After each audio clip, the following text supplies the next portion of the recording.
Hi, welcome back to the disappearance, the mystery of Kenny Veach and the M Cave. It has been a long time since I've covered it, though in recent time I've been looking at the disappearance of Dylan Rounds, who went missing on the 28th of May. Whether you're new to this channel or returning back at this moment in time, make sure to check out the Dylan Rounds case and the mystery about him. There will be a playlist down below in the pinned comment section, okay? Today, we're taking a look at the M Cave Mineshaft. It's one of those descriptions how we labelled it in the past, and we're sticking with it for consistency, okay? Shout out to Andrew Culver, who informed me about this, because, you know, whilst I'm doing other things, Andrew Culver stepped in, who has been a long time viewer, back to the Kenny Veach days, and then transitioning on to the Dylan Rounds case. Also shout out to Dr. Spook, or Spooky, that guy. He was there from the past during Kenny Veach and now. Also Glitter Galaxy as well, and Awesome Destroyer. Those are examples of people that were present watching my videos back then, where it all started, and have transitioned over since, so I remember that. Also, credit to SB Vega's Adventures for documenting this, what I'm about to share with you, okay? And for him allowing me to use some of his footage so I can explain it to you clearer and compare. He does have an upcoming video this Friday taking a look inside of the Mineshaft. So it will be very interesting to see what the footage is, how far the person goes in or how it's recorded, you know what I'm saying? And if anything is captured, such as the crystal skull, whether that's found or not, etc., because that's an ongoing mystery, okay? So we just put that aside. This video is looking at the Mineshaft, where Kenny Veach stood back in 2014, a key place where the likes of Sean Horlecker, Jeff Clark, Scott Natal have visited, and some of them have gone inside. But over time, there have been changes to the environment, not just the Mineshaft, but elsewhere, such as the Sword and Tent location over Wild Horse Pass going north, and even, you know, kind of changes to the supposed covered M Cave, which is over Wild Horse Pass. You turn left and you start approaching Picture Canyon down that way, just before that, the covered cave.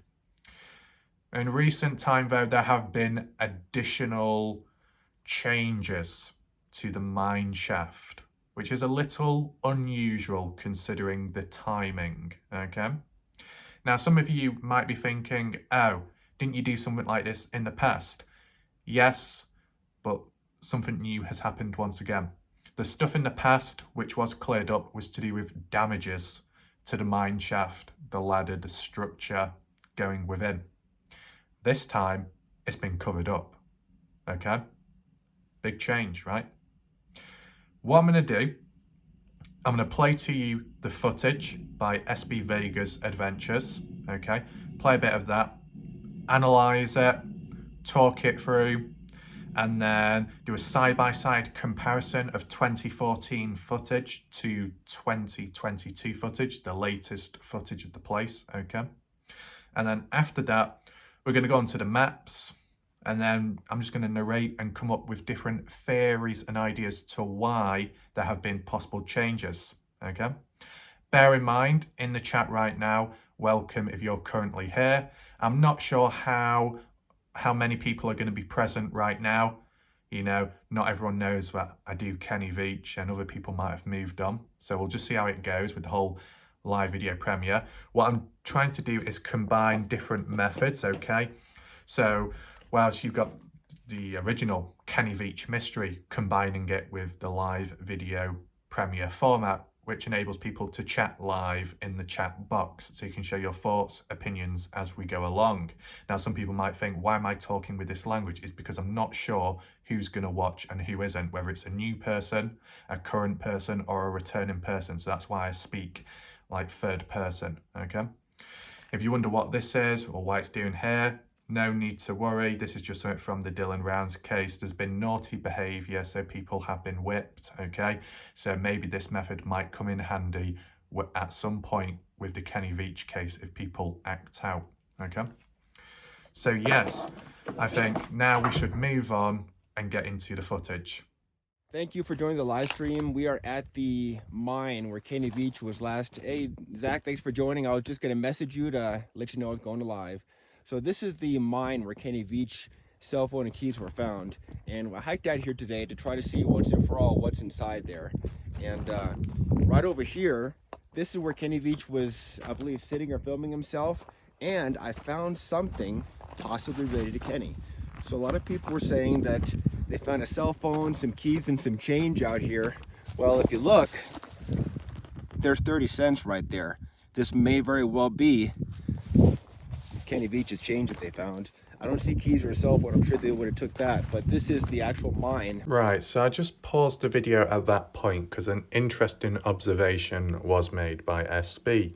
As you see and described by him, you've got coins found near the mineshaft. Are they Kenny's? Well, I can possibly explain that to you very shortly.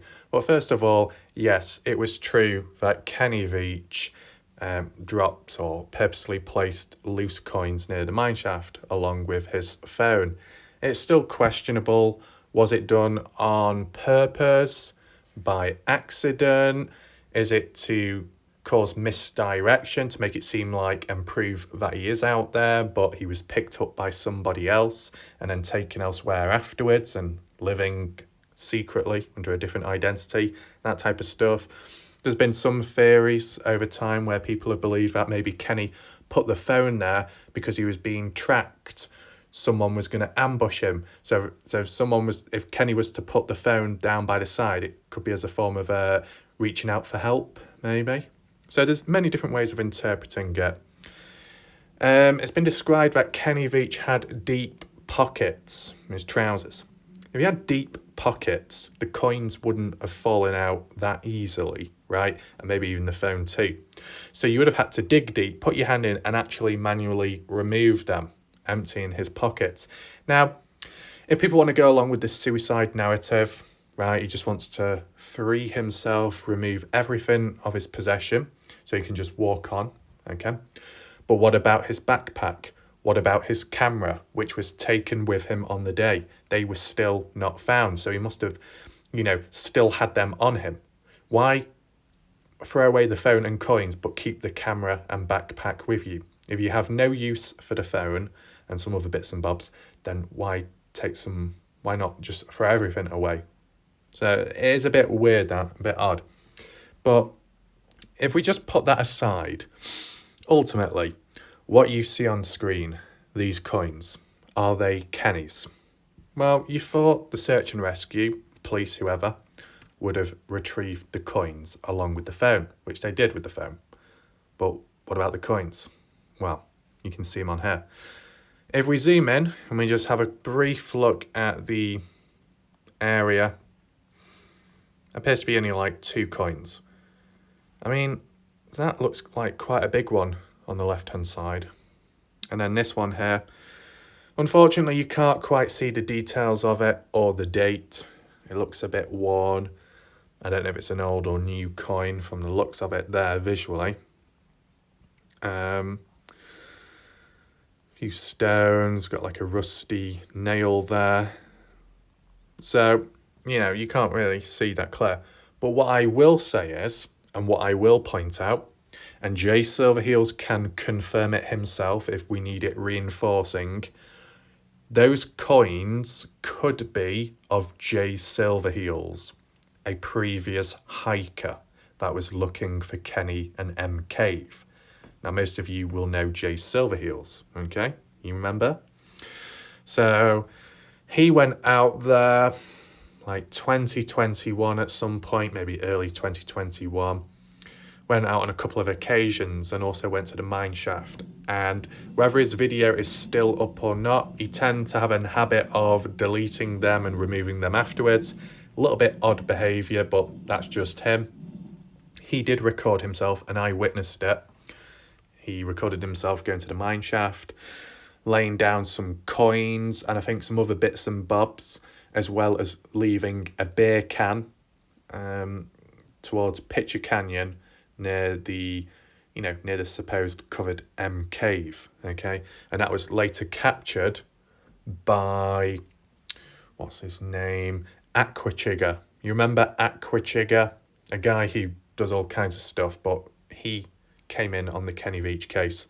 Aquachigger failed to acknowledge updates of the other YouTubers, hikers, like SB, Vegas Adventure, like Jay Chuck, Jay Silverheels, Jeff Clark, Sean Hollacker, Mystery Hikes. You know, it's just typical higher end YouTube channels being ignorant of all the other research done by the smaller channels. And it applies as well to all the other external mystery channels, and any channel out there that comes on into the Kenny Veach case never includes or hardly ever includes new findings, whether it be from my channel, Artari's channel, and then the hikers I've mentioned. It's very typical, okay? So other people have to come in and give prompts and reminders, and then everyone's like, "Oh, I didn't know that." And it's like, well, you would if you actually tried searching for the answers. Typical degens. But that aside, if Jay Silverheels is present right now in the chat or later on in the comment section, you can confirm it yourself. And no, we don't need Jay Silverheels spazzing out at this moment in time saying, I was never involved with this, man. I didn't get involved. No, it wasn't me putting coins there. It was because he recorded himself. Jay Chuck also noticed it as well when he visited in the past, okay? So that can explain the coins being found there. So hopefully that helps SB out in terms of understanding that part, that aspect, okay? Let's continue the video and see the bigger picture of this. He was last seen in this video. He filmed this video, you can see. Thanks, Winterbird. I had to come out here. I did have some unfinished business. If you saw the first Lost Mine video, you remember we came out here, we looked into the shaft, we didn't go down there, and I've always wanted to see what's down the shaft. And you can see somebody has covered it up. They've covered it up with wood, but this wood is movable. Now, to see what's in the shaft, I've got this PVC pole that I was going to tie the GoPro on and lower it down there. Right, so you saw it for yourself. SB acknowledged it too and documented it.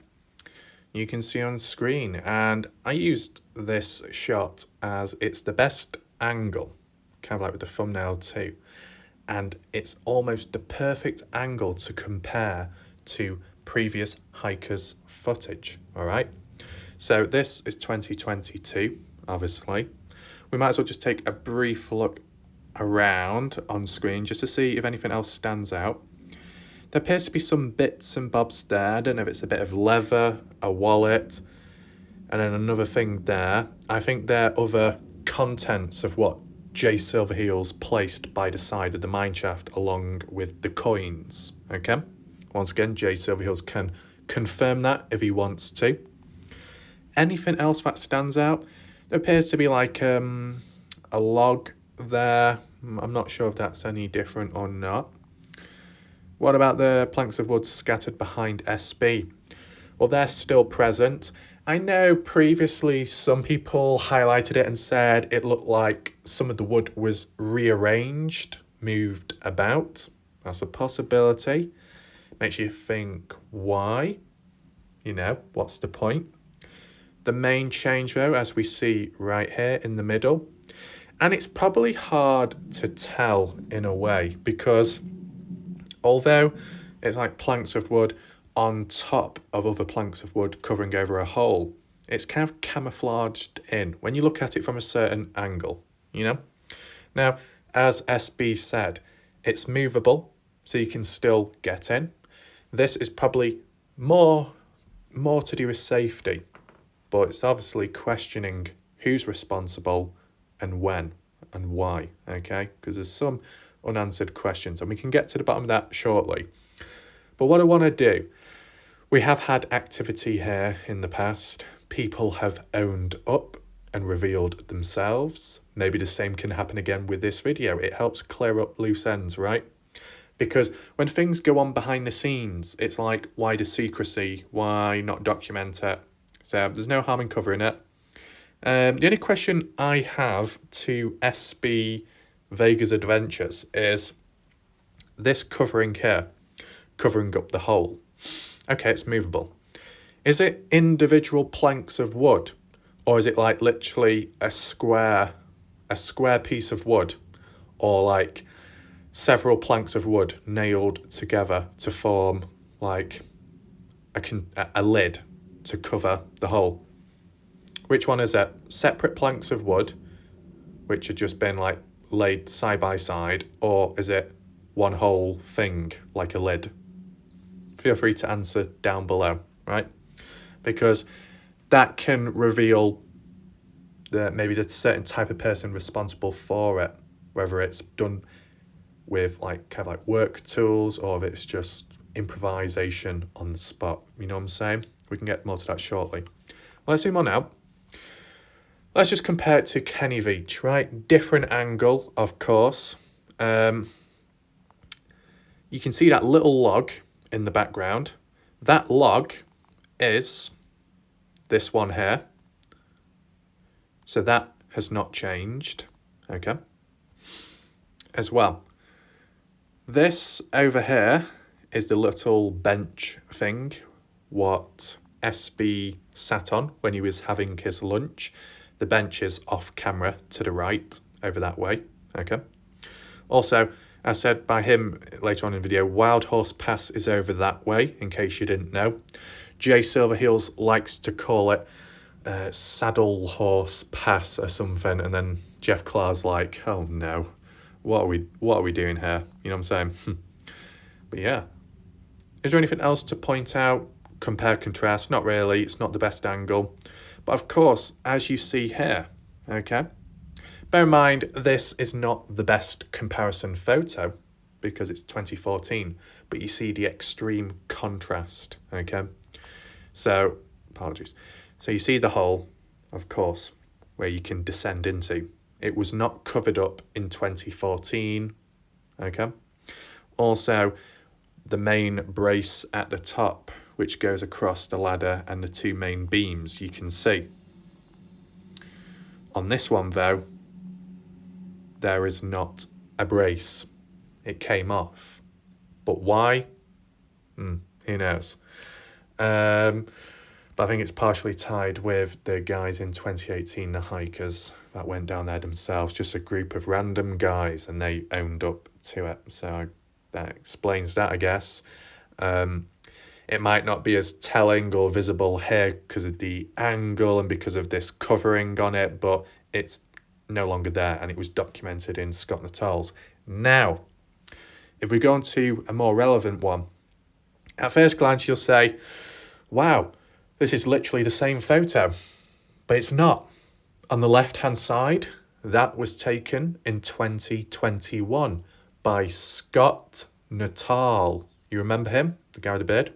He's transitioned on over to the Dylan Rounds case in recent time in Utah, as well as searching for Susan Powell, as some of you would have seen in the past. The main reason for that is because I guess the work is in Utah, which Scott Natal goes to, and then obviously with the missing people in that area, he ties that in as well, just like how he tied it in with Kenny Veach at the time he was working in Nevada. So that all makes sense. It was interesting though how we all transitioned on over to the same case because, you know, there's many out there and we just all indirectly came to the same spot, even Jay Silverheels. So that's interesting. So yeah, left-hand side photo, Scott Natal, 2021. Right-hand side photo, 2022 by SB Vegas Adventures. Okay. You look at the background, the wood itself, most of it looks the same. The log has not been moved. The little black pouch or whatever you call it, if I can zoom on in, that's still there, as the same with the one by SB Vegas Adventures. The only thing that has changed is in aside from obviously it being covered up, is in 2021, can you see those planks of wood balancing, leaning up against that metal pole at the rear end? You see, it's just like you got a 4x4 or something, just a piece of wood resting. Whereas here, it's missing. It's probably been just moved away. So most likely it was moved at the time when, I guess, patching it up. Now, 2021, you can quite clearly see the hole. If you want to look at Scott Natal going inside, that can be done. You can check his channel out, obviously, just like with SB Vegas Adventures. I will provide the links down below in the comment section to those channels. As said, SB will be doing a part 2. Maybe we can compare that, contrast it. Maybe we can look out for stuff, see if anything's been captured on camera or not. If so, compared to Scott Natal's footage or whoever's, which we've got documented on the channel. Okay, so that's always a possibility. But yeah, 2021 and all before that, dating back to 2014, the opening to the Mineshaft was clearly accessible. After 2021, it's not exactly accessible. You do have to manually move that piece of wood, but you can see there are steps made in order to make it safer, right? That's interesting, that. And I think whilst we're talking about this subject, the changes to the environment has been altered with, let's just try and understand why and who could be responsible. Let's head on over to Google Earth now.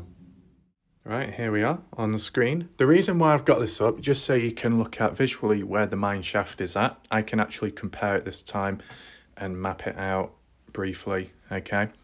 Because in that Dylan Rounds video, you saw me walking around like a headless chicken, okay? There is a better way to find the mine shaft without struggling, and SB did point out as well on ground. SB talked about that agave burning pit in parallel to the mine shaft on low ground, where we can get that right now. So Jeremy Canyon, just zoom on here. Jeremy Canyon, this road here is called Jeremy Road. It's a dirt road, right? And then Jeremy Canyon goes up this way. What I will do is I'll flip the image just so you're aware. Bear in mind, I know to people who have looked at this case will be like, yeah, we know all this, but I'm also taking in mind people from the Dylan Rounds case who might not be as familiar with this place, okay? And as said, if you're new to the case, new to the mystery, make sure to check out my playlist down below. That will also be in the pinned comment section, okay? So, yeah, Jeremy Canyon up this way.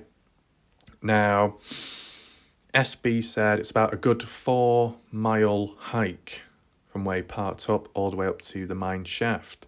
The mine shaft is near to Wild Horse Pass. I'll just flip the image just so I can refer back to it quickly. So, you see this here? That is the agave burning pit as described by SB in his video when you look at the full piece. Flip the image, near to Wild Horse Pass, okay? It's white, it stands out, and I believe there might be another one over here, over Wild Horse Pass. This looks like another agave burning pit from the looks of it, okay? I know some people were saying it looked like the M in a way, but that's the thing. Even if it was an M, it can't be the cave because you're looking at it like bird's eye view. The cave is on the side of a mountain, so it wouldn't make any sense, okay? Just so you know, we are currently facing north, okay? So let's get back down to Jerme Canyon here, right? Burning pit there. And in parallel to it, just higher up when you've got to climb up the hill, roughly around here, is the mineshaft, hence why it's a bit brown. And you can kind of see the blackness, which most likely is the hole leading inside, okay? This imagery, I believe, is 2019, so it is outdated, just like with the Dylan Rounds one, but it provides a certain timestamp, a year, to look back on and compare contrast, right? We have done that already on my channel. If you want to see this location, the mineshaft, the surrounding area, the possible caves and rocks, before and after, going back in time, way back, then make sure to check that video out on my channel. It'll be in the Dylan Rounds, it'll be in the Kenny Veach playlist, okay? So now we've got that out the way, and we can always use it as a reference point without having to have the marker down. It's mineshaft, Kenny's, we'll call it, or M Cave mine, whichever one, adjacent to the burning pit, as you see, right? Just in case you ever want to refer back to it. Now, ultimate question. Who is responsible for covering it up? And the reason why I asked that earlier question of, is it multiple pieces, planks of wood, or have they been nailed together as one to form like a lid? Because if it was constructed, if the planks of wood were nailed together, that seems like it was more likely planned, you know? First of all, you got to have nails on you. Second of all, possibly a hammer. To go out of your way to cover that distance, to be in such a desolate and dangerous place with rough terrain and weather, you know, to be going out there in the first place, you must have a plan, a reason for it, and know about it, okay? Though, if it's separate pieces of wood, or it's a very poor job on the spot like rush, it could well be an amateur person. And when I say amateur person, probably better wording it as general public, a fellow hiker. The only thing I wonder is why, and if that was the case, why did they not mention anything, document it, upload a video onto YouTube saying, hey, look, I'm exploring the mine, this is where Kenny was at. Oh, I finished my exploration in there. It's a little bit dodgy, it's a bit dangerous. I think I'll just cover it up with a few planks of wood and I'll be on my way, and then go. You got like Jay Chuck picking up litter in the desert, I think, at some point, him showing himself doing that as well. You know, to people, it'd be like, so what? Why do we need to know? You don't have to record every part of someone's life, you know? Why? Well, it's because with it being such a desolate place and not many people going, right? Speaking in terms of relevance, I know with time more and more people go, it might become more of a tourist attraction in a way, but still, compared to most places, not many people go here. And if not many people go here, then it becomes more of a mystery when there's more changes made in the area. Hence why it's good for people to document them doing certain stuff, such as with the coins and like what SB said. SB Vegas Adventure was like, oh, look, you got these coins here. They must be Kenny's. Oh, wow. But then that's like a form of confusion and indirect misdirection due to Jay Silverheels being the one responsible for it, though he did make a video himself, so that eliminates that problem. But if he did delete it, then that's not exactly practical. But from, you know, as a witness, when I saw his video, I know it was Silverheels, okay? But you get the idea, don't you? You know, it's kind of spooky, it's kind of weird. Oh, I wonder who's responsible for it, and I wonder why, and I wonder when it was done. Because that's the next thing. Okay, we can narrow it down. Sometime between after, you know, whatever month it was in 2021 when Scott Natal went, after that, going into 2022. In between that, you know, those years on a certain month. Did it happen late 2021? Did it happen early to mid 2022? Or late 2022, some month? Who knows? Maybe someone can come out, reach out and explain. But it is interesting how you get these changes to the environment, right? Now, what's the aim this time? Well, it's a big contrast to the last, altercations, what went on with the place where it looked like it was sabotaged. Someone did it on purpose to hurt someone else. This time round, it looks as if it's being covered up to prevent anyone or anything from falling in and getting injured. The question I put out is, why the hell has it been done now when it could have been done 7 to 8 years ago? You know what I'm saying? That mineshaft has been there for a very long time. So why is it only recently someone or a group have decided to cover it up? Is it done for safety or secretly more to prevent anyone from getting in? Well, I think it eliminates the latter because, as SB said, it can be moved. So it's not been nailed down, it's not been truly filled in within, but it has been covered. You can't deny that, it has been covered. Now, I'll do it as a poll, I guess, right now. I don't know if there is even enough people watching right now to do a poll, but I'll do it whatever. Who do you think is responsible? Do you think it's general public, like a hiker?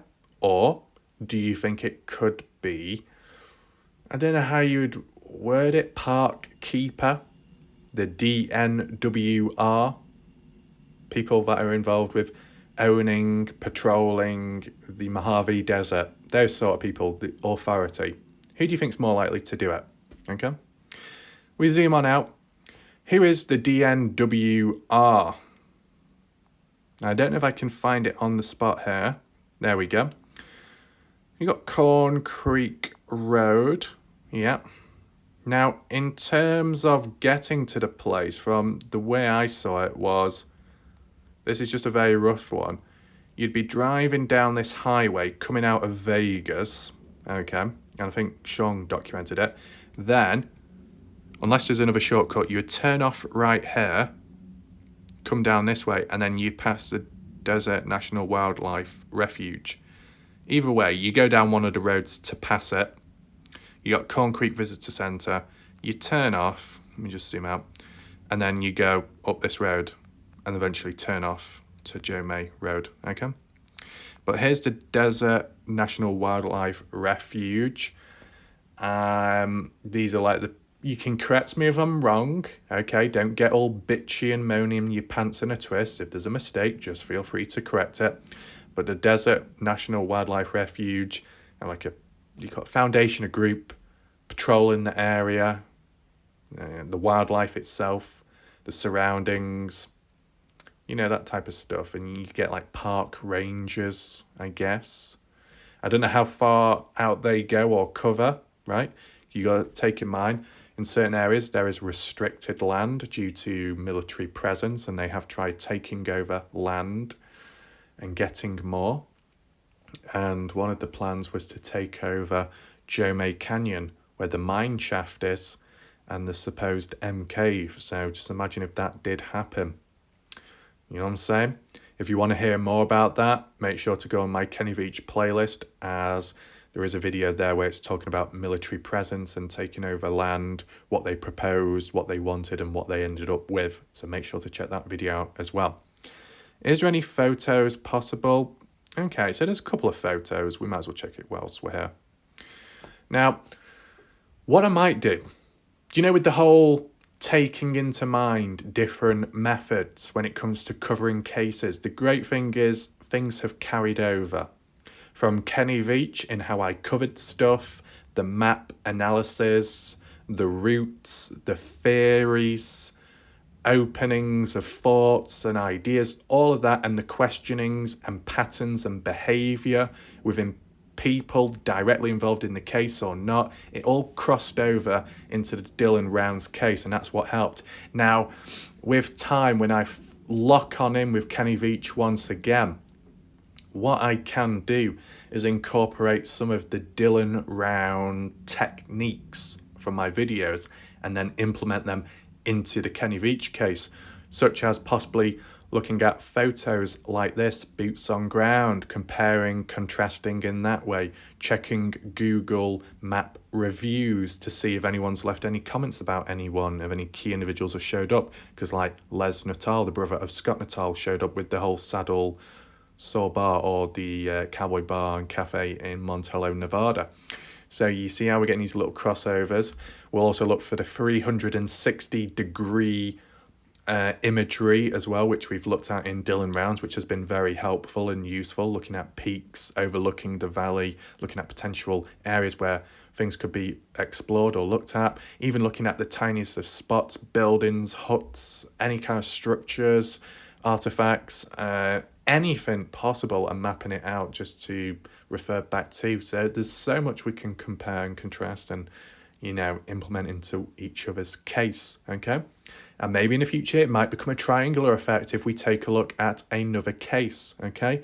All I do say is the best balance is for me to be able to cover another case in the future, which is malleable, which welcomes theories, map analysis, routes, images, bits of footage, that sort of stuff. If that's open for interpretation and material is present, that's good. And if it's something that interests the majority of viewers on the channel, but also brings in new people too, then that's the type of pattern and type of case I want to take a look at. Some people could be like, yeah, but what about this more niche one? What about this really low profile one? Well, it's about balance, right? You need a certain method.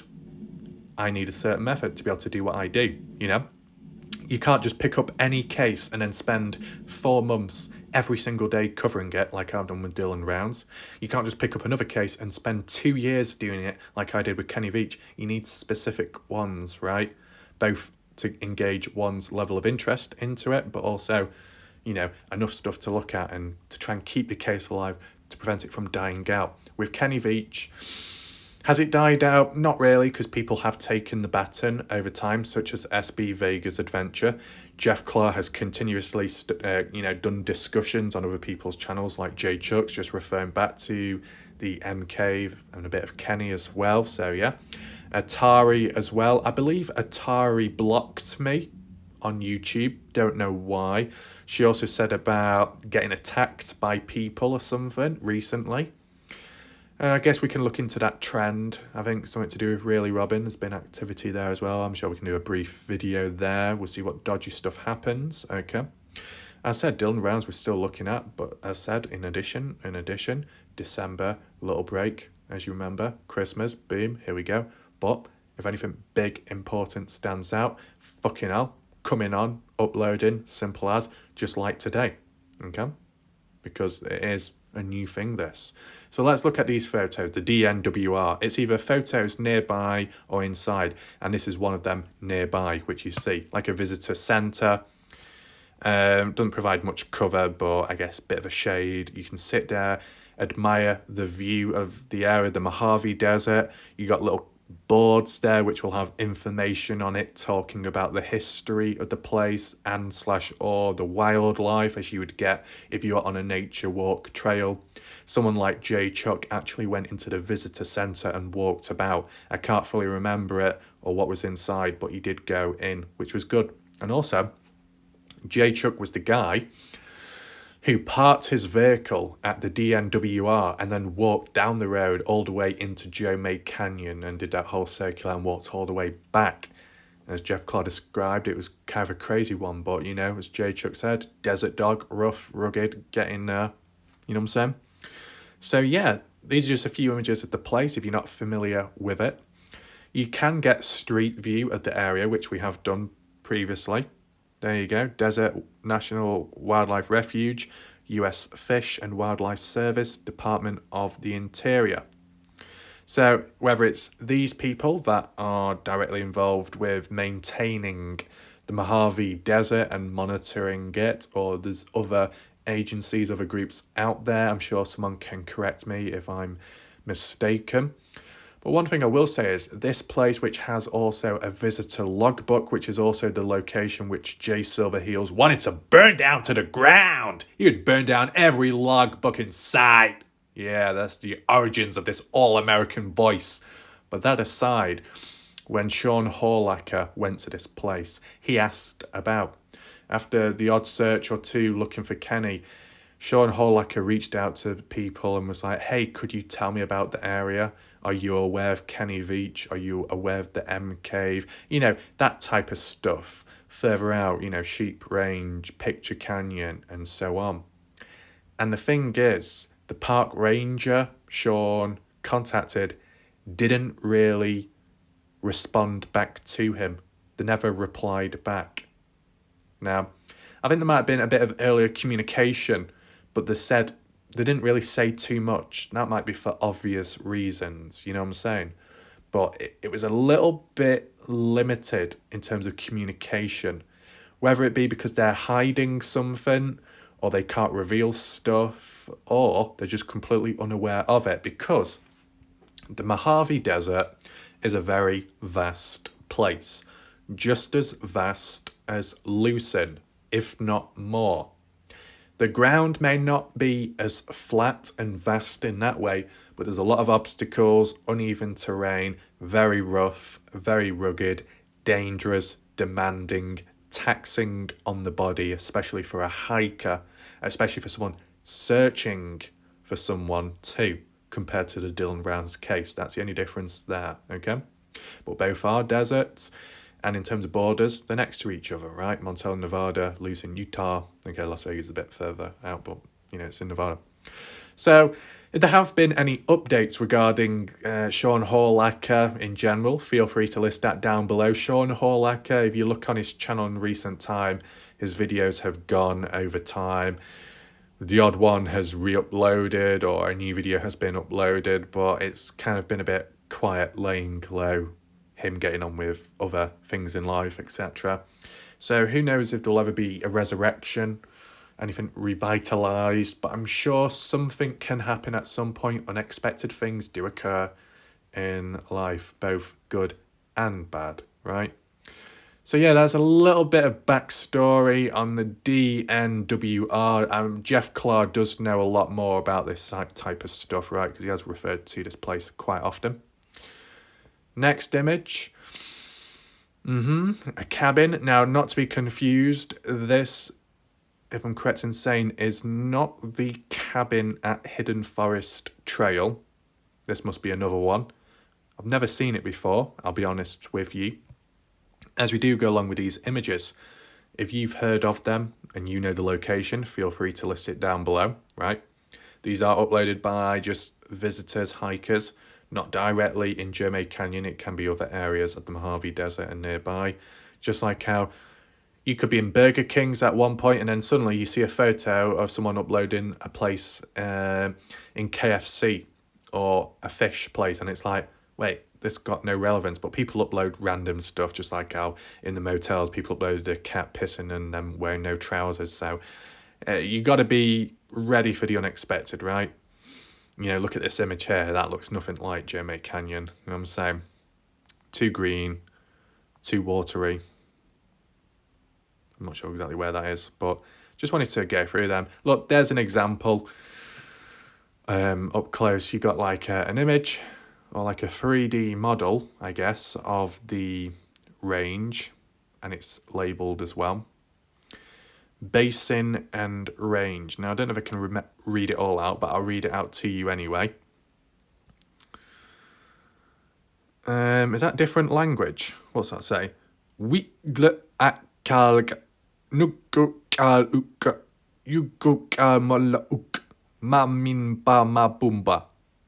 really don't know what that means, but never mind. The crest of the mountain forever remains. Forever remains. Though rocks continually fall. Muhammad Song. Who's he? Connected by John Wesley Powell, 1868 to 1880. I don't know. Very bad reading, but, you know, it's because of the angle of the photo. More to see. If you would like to learn more about the geographic history of the DNWR, be sure to check out the Something at the Visitor Centre God, my eyesight must be godlike at the moment because it's impossible to read that. Okay, what does it say? Take a good look at the valley and mountains in front of you. How was this awe-inspiring landscape formed?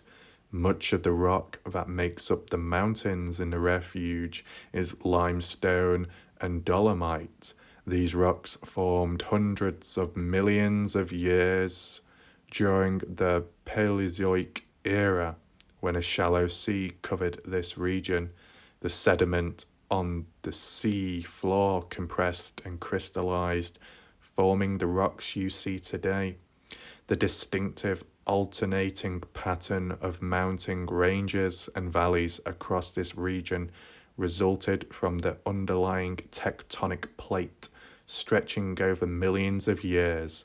As this plate expanded, blocks of rock tilted and uplifted, forming mountain ranges.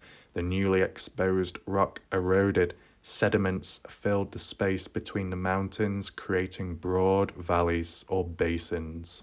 There you go. What does that one say?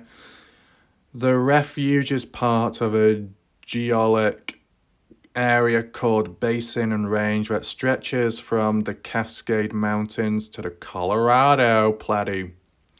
The high relief of the desert mountains combined with shallow soils exposed bedrock and sparse vegetation invites flooding. Debris-laden flash floods funneled down the mountains, spreading whatever. Now, within an area like this, in certain parts, you will have washes. Washes, right? Now, you saw that one near to the border between Las Vegas, Nevada, and was it Red Bull City or something in Arizona? Something like that. There was a wash there recent time where 6'5" or 6'3", 300 and something pound individual was found dead in a wash. So, yeah. There'll be washes in Nevada, right? Now, correct me if I'm wrong, I think it might have been Jeff Clarkson. Is Picture Canyon a wash? You can get flooding down there, is that possible? You know, I've not looked too much into washes when it comes to Nevada, but most certainly I have when it came to the Dylan Brown's case in recent time, as the current talk has been about Dylan Brown's dumped in a wash somewhere, and family and units, resources have gone out trying to look for that stuff. So, you know, worth talking point, similarities there. What's this one? Alamo Road, Mormon Well Road, bloody Mormon. You know, we can't get away from Mormon.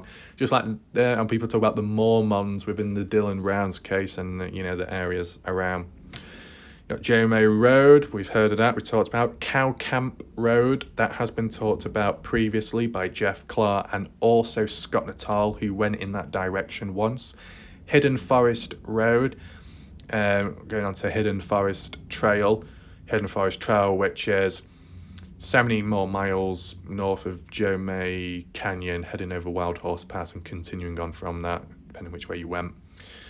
You got White Rock Road, not heard of. Dead Horse Road, I've heard of that. Sheep Pass, Cabin Spring Road, Desert Dry Lake, Paramarad, NWR, Alamo. Gas Peak Road, you know, heard of that. Yucca Gap, Yucca Forest, I think I've heard of that one. Pine Nut Road, yep. Peekaboo Canyon, yep. Mormon Pass, Picnic Area, nope. Sawmill Road, Highway 93, yes, Las Vegas. You get the idea. Oh, actually, restrictions, let's just take a look. You can't have a fire, you can't have a barbecue, but what's that? Some portable grill, is it? I don't know. Or does that... Well, you've got 3 boxes, 2 of them have a cross going through. The final one says okay, so I guess that one's okay. If you can't have a fire, then why did Sean Horlacher have one when he was camping out there? I can understand why there's restrictions, of course, because it's a dry area, it's a desert. You don't want like a, even though it's not a forest, but you don't want like a forest-esque fire. You don't want all the vegetation to burn away. It would kill off the wildlife, it would hurt snakes and turtles and other bits and bobs, etc. You know what I'm saying? With it being dry, you know, it's happening in the UK, so it'll be even worse over there. What do we have here? Bighorn, Jackrabbit, Whispering Ben. Big Ben the Bellend. What's he doing there? Who's that? I don't even know. But yeah, the bighorn, we've heard and seen the bighorn. Kenny's footage. Sean Horlacker's footage when exiting Pitcher Canyon. A bighorn on the mountains looking over in the same exact spot. Different years. Very weird. Very coincidental. We've heard about the bighorn in the Dylan Rounds case, Lucin area and maybe Montello, with the hunters going out there the hunting season. So you see similarities with wildlife in different areas, right? The jackrabbit, yeah, I've heard of that one too. This looks elsewhere. Frank Burr. There you go. You get the idea of the area. You can see what it looks like. You know, this is what I mean. Whilst presenting this to you, you get an idea. So whilst you've been looking at Dylan Rounds, if that's where you came from and came onto my channel, now you're looking at Kenny Veach, observing the area, the mountains, and everything that's going on. We could also do a little poll right now. I don't know if it would work. How many of you are involved in the Dylan Rounds case that have heard of Kenny Veach too? Let me know. Got some like artwork there, I guess Native Americans from the looks of it.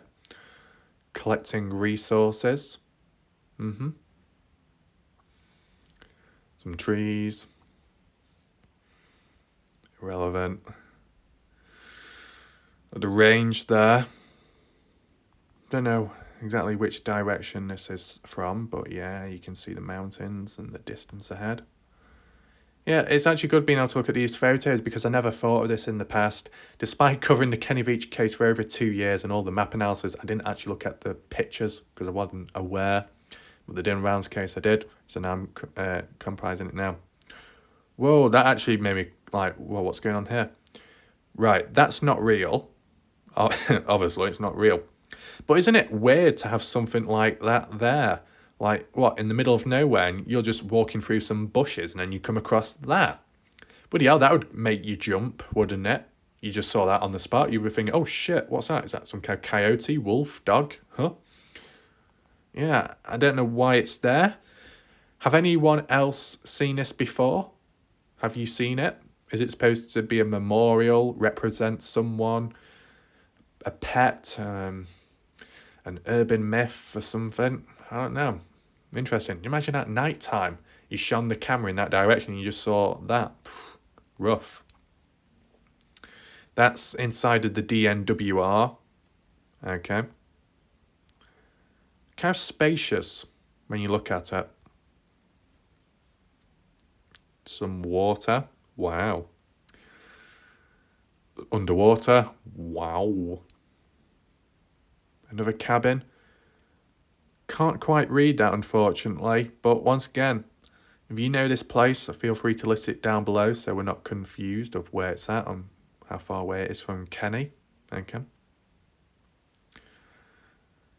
Some kind of insect there. That's quite a large one, that. I don't know what that one is. If anyone knows, list it down below.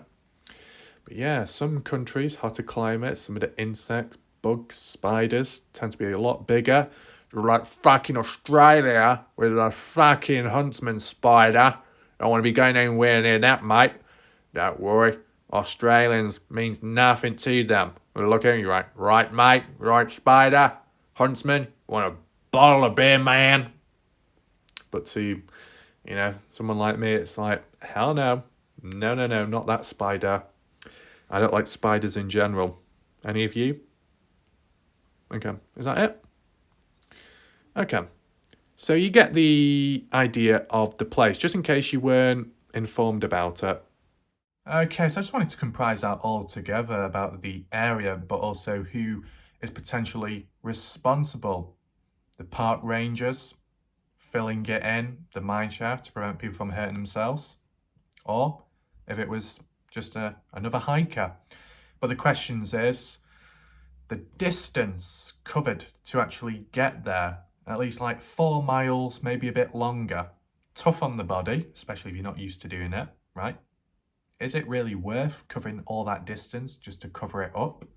Especially considering it's been left exposed for many years, just like many other mine shafts out there. Why that specific one? If anyone knows, feel free to list it down below. But once again, you can't shy away. It's yet another, altering of the environment. Some slight change made. Now, we'll see what happens next with SB Vega's adventures as he descends inside in some way or another. See if there's been any more changes. You never know.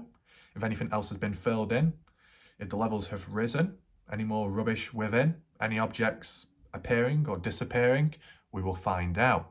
There are some additional images to analyse, but I will save them for part 2, because then we can question those spots, which are interesting because I've not seen them before, associated with the mineshaft and the surrounding area, okay?